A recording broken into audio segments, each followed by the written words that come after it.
अस्सलाम वालेकुम, this side Romaisa. आज सुबह की शुरुआत हुई एज़ यूजुअल वर्क के साथ। वो कंप्लीट करके मैं ऑफिस को पहुंची। डायरेक्ट जाते ही मैं पोस्टर्स क्रिएट करी जो मेरे टीम के अचीवमेंट्स थे, जो उन्होंने अचीवमेंट्स किए थे अक्टूबर में। वो तो सारे पोस्टर्स कंप्लीट करने के बाद मेरा सर फटे जैसा दर्द हो रहा था, तो मैं घर से चाय आई थी, अम्मी बना के भेजे थे, पूरा 1 कप भर के चाय पी ली। उसके बाद मेरा सर दर्द कम हो गया अल्हम्दुलिल्लाह। उसके बाद मैं अगेन अपना काम कंटिन्यू करी। ज़ोहर के बाद, असर के बाद मैं लंच करी। उसके बाद फिर समरीन मैम आए थे, उनके साथ मैंने प्लानिंग की।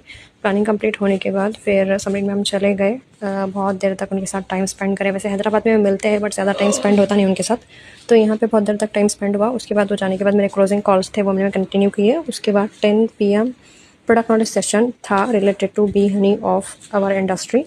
तो वो सेशन किया था। आयशा मैम ने बहुत अच्छे तरीके से उन्होंने समझाया। अनएक्सपेक्टेड, आई थॉट ये कुछ कर नहीं पाएगी, बट बहुत अच्छे तरीके से उन्होंने एक्सप्लेन किया। इस तरह से आज का डे एंड हुआ एंड प्रोडक्टिव था।